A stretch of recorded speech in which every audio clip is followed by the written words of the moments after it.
राम राम राम राम राम राम राम राम राम नारायण नारायण। संबंध। अब भगवान नष्ट होने वाले संपूर्ण प्राणियों में अविनाशी परमात्मा को देखने का फल बताते हैं।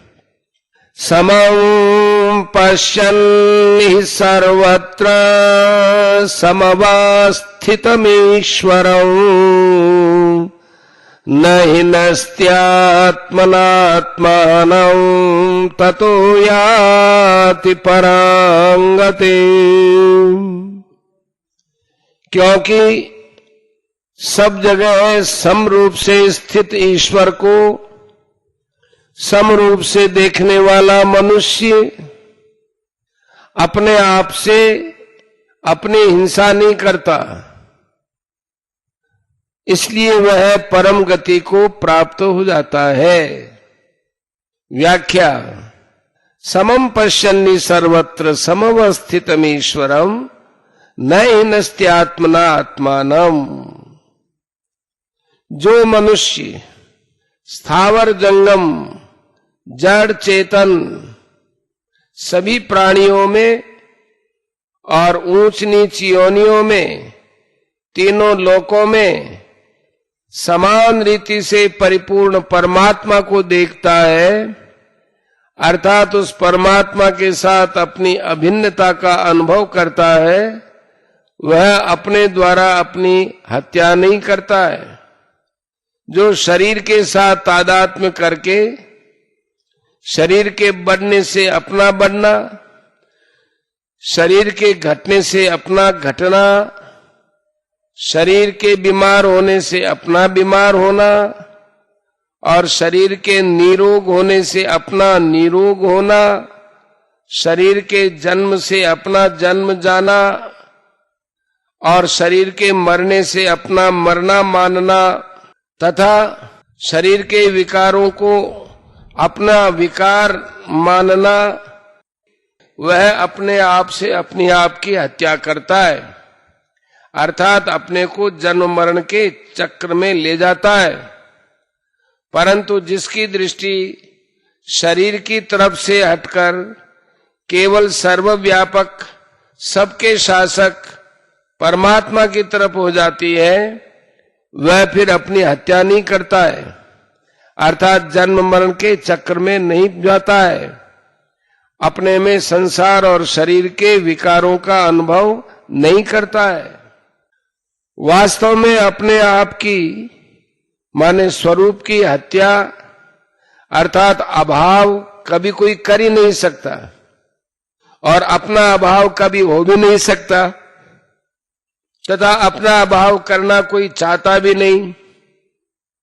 तो ये नाशवान शरीर के साथ तादात्म्य करना ही अपनी हत्या करना है, अपना पतन करना है, अपने आप को जन्म मरण में ले जाना है।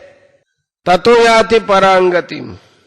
शरीर के साथ तादात्म्य करके जो ऊंच नीच योनियों में भटकता था, बार बार जन्मता मरता था, वह जब परमात्मा के साथ अपनी अभिन्नता का अनुभव कर लेता है, तब वह परम गति को अर्थात नित्य प्राप्त परमात्मा को प्राप्त हो जाता है।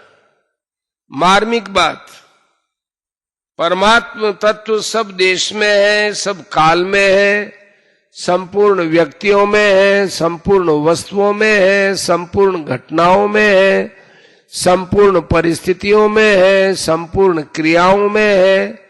वह सब में एक रूप से समान रीति से ज्यों का त्यों परिपूर्ण है।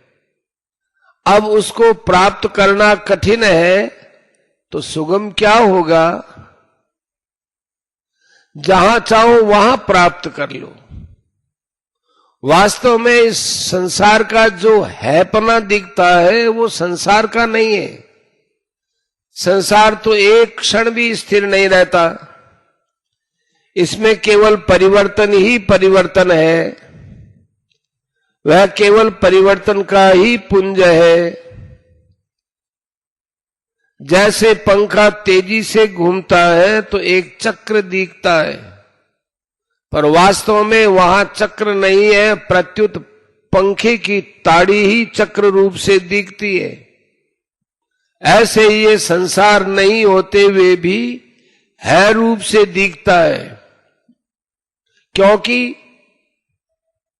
एक परमात्म तत्व ही है, रूप से ही विद्यमान है। विचार करें, अभी जितने शरीर आदि दिखते हैं ये 100 वर्ष पहले थे क्या, और 100 वर्ष के बाद रहेंगे क्या? ये पहले भी नहीं थे और अंत में भी नहीं रहेंगे, अतः ये बीच में भी नहीं है। परंतु परमात्मा सृष्टि के पैदा होने से पहले भी थे, सृष्टि के लीन होने के बाद भी रहेंगे। अतः परमात्मा सृष्टि के समय भी ज्यों की त्यों परिपूर्ण है। जो पहले भी नहीं था, बाद में भी नहीं रहेगा, वो अभी भी नहीं है, और जो पहले भी था, बाद में भी रहेगा, वो अभी भी है। अतः संसार का जो हैपना दिखता है वह गलती है, वो परमात्म तत्व ही है रूप से दिखता है। उस परमात्म तत्व की सत्यता से ही यह असत संसार मोह के कारण सत्य की तरह दिखता है। जासु सत्यता ते जड़ माया, भास सत्य इव मोह सहाया। यदि मोह नहीं होगा तो यह संसार नहीं दिखेगा, प्रत्युत एक परमात्म तत्व ही दिखेगा। वासुदेव सर्वम 7:19। कारण कि परमात्मा ही था, परमात्मा ही रहेगा, अब बीच में दूसरा कहां से आएगा? सोने के जितने गहने उनमें पहले सोना ही था, फिर सोना ही रहेगा, अब बीच में सोने के सिवाय दूसरा कहां से क्या आएगा? गहना तो केवल नाम रूप आकृति उपयोग को लेकर कहने के लिए है, तत्वतः सोना ही है। ऐसे ही संसार केवल कहने के लिए है, तत्वतः तो परमात्मा ही है। उस परमात्मा का अनुभव करने में ही मनुष्य जन्म की सफलता है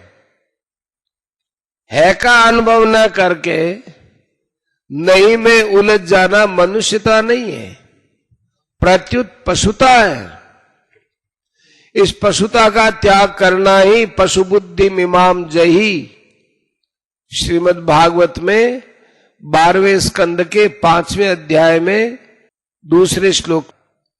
इसलिए भगवान कहते हैं कि जो नष्ट होने वाले प्राणियों में नष्ट न होने वाले परमात्मा को देखता है, उसका देखना सही है। परंतु जो नष्ट होने वाले को देखता है और नष्ट न होने वाले को नहीं देखता है, वो आत्मघाती है।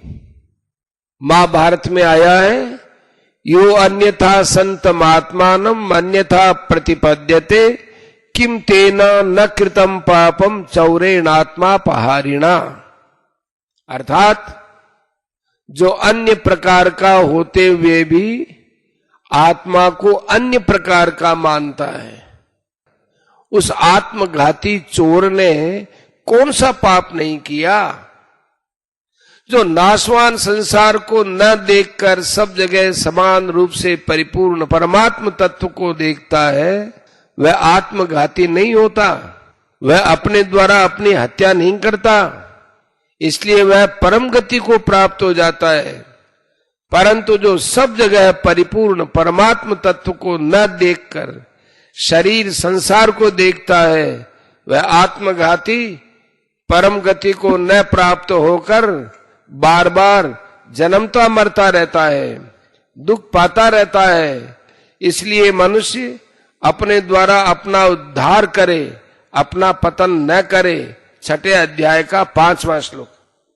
जैसे दर्पण में मुख नहीं होने पर भी मुख दिखता है और स्वप्न में हाथी नहीं होने पर भी हाथी दिखता है, ऐसे ही संसार नहीं होने पर भी संसार दिखता है। अगर संसार की तरफ दृष्टि न रहे तो संसार है रूप से नहीं दिखेगा। परमात्मा ही है रूप से दिख रहा है, इस बात को साधक दृढ़ता से मान ले। फिर चाहे वो अभी न दिखे पर बाद में दिखने लग जाएगा। जैसे अभी साधक वृंदावन में बैठा है तो उसे वृंदावन को याद नहीं करना पड़ता।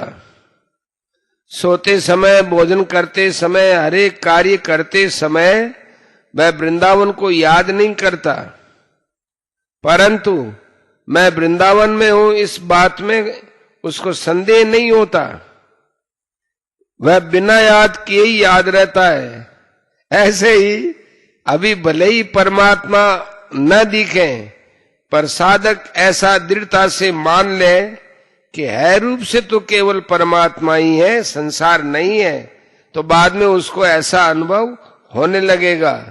कारण कि मिथ्या वस्तु कब तक टिकी रहेगी और सत्य वस्तु कब तक छिपी रहेगी।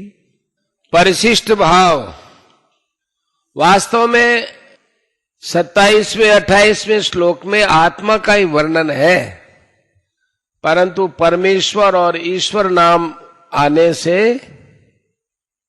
इन श्लोकों की व्याख्या में परमात्मा का वर्णन किया गया है, क्योंकि आत्मा का परमात्मा से साधर्म्य है।